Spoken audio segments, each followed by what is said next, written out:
CMI is your full-service human resources provider in Central Kentucky. For 15 years, CMI Human Resources has taken great pride in helping organizations and people work.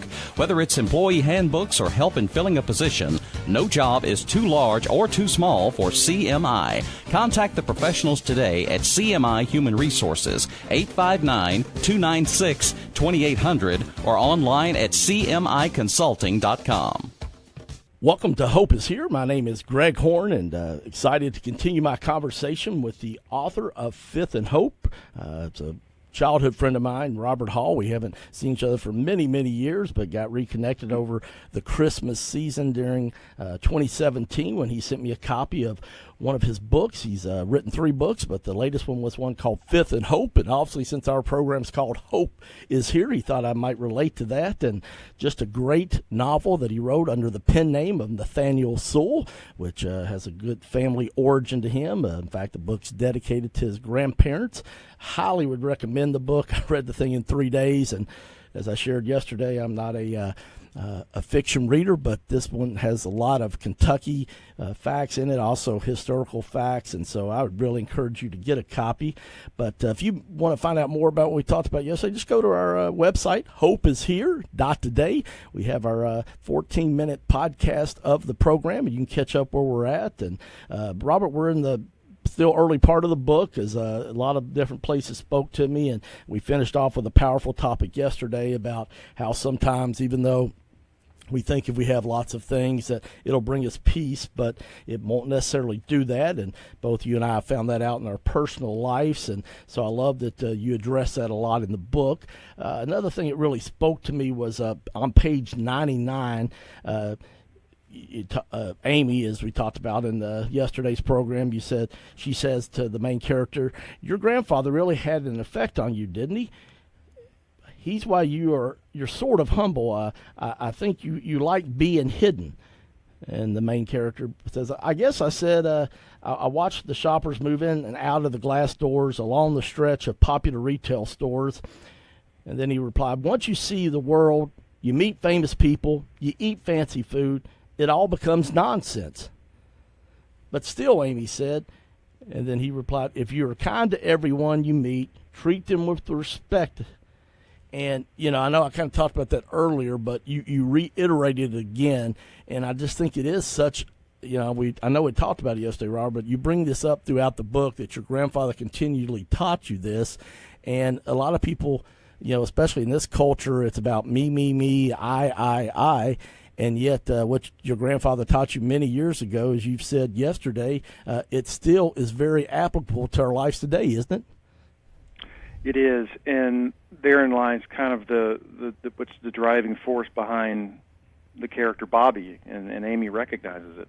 He's kind of a mystery to her because he's been extraordinarily successful, and yet he's a bit of a difficult person to get past. He never lets people get close to him, and the way he handles that, it's very subtle, is that he's nice to people. He's humble to people. He can sit and be patient.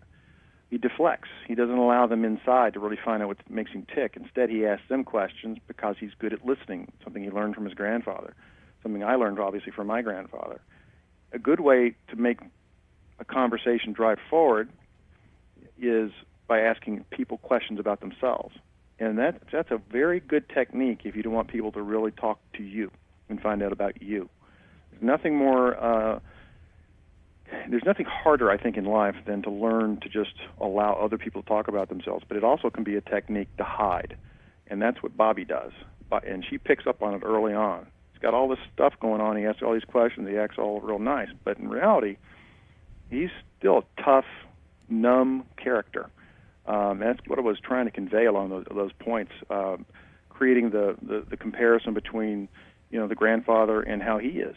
And in fact, one thing I'll point out to you, in the book I don't know if you have a question along the line, Greg, so you can stop me at this point if you want to, but I used a 1929 Pierce Arrow as the car they drove.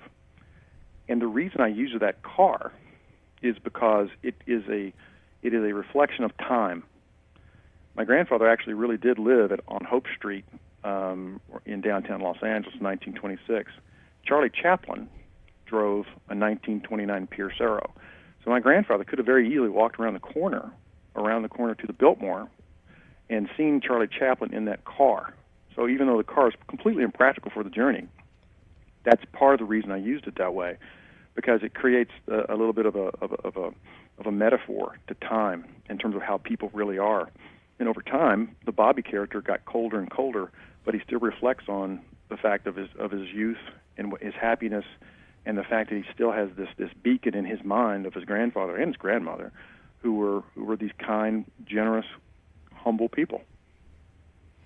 Well, the other thing that I love is you have so many applicable things we can learn from this book that apply to our lives today, that your grandfather taught you and that taught Bobby, the main character in the book. So I know some people are listening, well, it sounds more about this as a book for men. But no, ladies, I want to let you know, because I know we have a lot of ladies that also listen to the show. Bobby's married to Rebecca, and, man, she's got a powerful story in the in her own personal story inside this novel. Then also Amy, the young lady that they wind up befriending early on in the book. And then Bobby's sister Ruth comes into play in the book. So I thought that was one of the things that made the book so great too, Robert, is just how you tied in so many different characters, both obviously the dominant character, Bobby, the male, and then just some friends and co-workers, but then also the ladies. And, there's something in this book for everyone, isn't there? In a sense, there is, and it's part of the reason I created the Wiley character and the Ruth characters. The Amy character really reflects on, the underlying themes of this book. If you cut through it, Greg, is it's abortion, childhood death, are two of the main drivers, and racism, and quite frankly, our current society. Having said that, the Ruth character really provides an opportunity for someone who really knows the Bobby character to ask him pointed questions that he can't wiggle away from.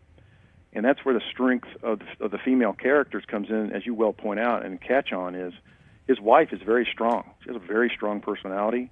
She doesn't let him wiggle away. She'll poke back at him, which most people in the world wouldn't poke at him. The Amy character, if you'll notice, to your point, asks him pointed, tough questions. She doesn't back up, even though this guy is a lot older, who is powerful, that she finally finds out about, but she asks tough, pointed questions, and so does the Ruth character. All three of them are not afraid to ask him questions. They're not confrontational in a sense. The Amy character is a little bit, because she's young, she's not afraid of it, which creates, I think, a nice counterbalance to the character. About how people really, what people really do love, what they care about. In the book, they have some interaction with some other folks that is not as nice, but it really reveals how tough the Bobby character can be, and then that's when the Amy character kind of pushes back. And there are some other instances throughout the book that I don't want to give it away, but I've always believed that you create strong female characters. In my first novel, Bobby Socks, the RD character is extremely strong. In fact, she defends the Bobby character in the book. He was a victim of abuse, and his childhood friend comes back, and she literally defends him. So I've always written female characters from the standpoint of them being strong, smart, and not just cutouts. They're real. I want to imbue them with as much life that someone who reads it kind of goes, I know somebody like that. I know that's my sister. That's my mother. That's whomever. But yeah, you really touched on something. It does sound like a guidebook, but it's not. It's really about a guy in a situation with a bunch of women. That, I mean, think about it. He drove back across the country with 3 women, and they all poked at him. So it's sort of an interesting pickup you made there, Greg. You just tuned in. We're talking about a really good book that I read over this past Christmas. It's called Faith and Hope.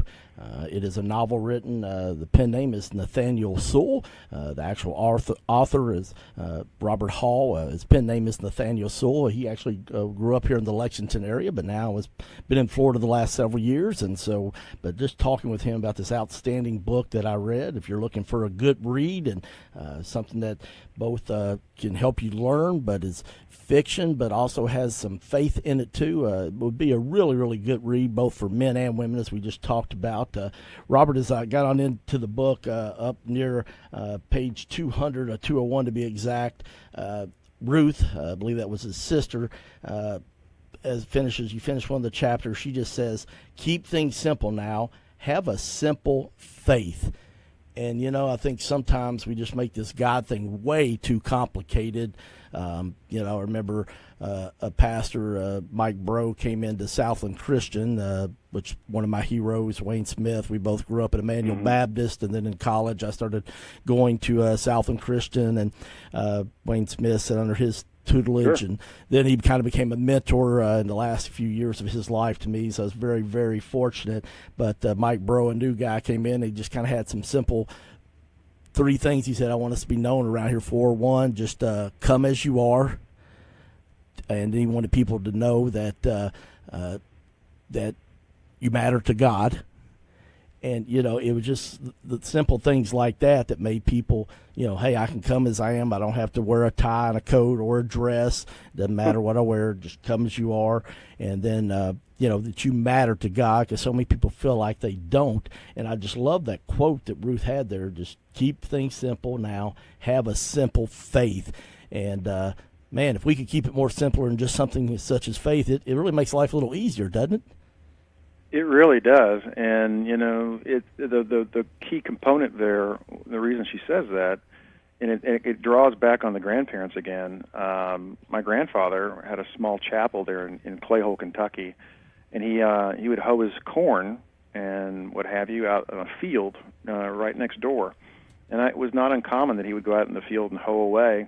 And I think what he was doing out there was just trying to clear his mind before he did his sermon, and so he would come to the steps of the church or the chapel from time to time, and he'd have mud on his shoes, and he'd just kick it off and walk inside and go about his business. My grandmother, she was a traveling nurse. I'd be in the car with her many times. She'd travel around eastern Kentucky giving shots and rendering care. But she had such a very humble, simple faith. They were never showy. They just did what they did, and I think that's what the sister in this book is trying to convey to the character who's much more complicated and much more contrarian and seems to need to have evidence on everything. And I think those two, that's part of the reason I created that character, is I wanted to have a character in there that didn't give a crap about the fact that Bobby had a bunch of money and he's all this and that. You know, she doesn't care. She knows who he is. So she cuts through all that and gets right down to the heart of it. And I think in faith that if you have your faith should be simple. Because if it's simple, it flows. It's not based on anything other than your relationship with God. That simple. Just stop right there. Well, I love that part, and you know the third part that Mike Bro had. You know, those 3 signs: you matter to God. First one was come as you are. The third one was you matter to God. The second was grace happens, and that's one of the things I think that you list through your book. Unfortunately, I don't have time to talk to you about this. We're going to have to carry that over into tomorrow. But if you just tuned in, we're talking about a really outstanding book that I read over this past Christmas in 2017 called Fifth and Hope. It is a novel. A Lexington guy, resident that grew up here, now lives in Florida, but Robert Hall wrote it, but he goes under the pen name of Nathaniel Sewell, and part of the story is related to his grandfather, and the book's actually dedicated to his grandparents. It's the 3rd book that he has written, so man, if you're looking for a good read, it's got a little bit of everything in it. It's got some good stuff about a really strong male character. There's 3 ladies that play a prominent role, and it's also got some good faith things in it and some good history about both Kentucky and as they travel across the U.S. So I really encourage you to pick up a copy of that. But we've got to wrap up today. But if you missed the beginning of this program or our first one, make sure you go to our website, hopeishere.today, and tune in tomorrow at 12:45 p.m. as we'll continue our conversation on Hope is Here.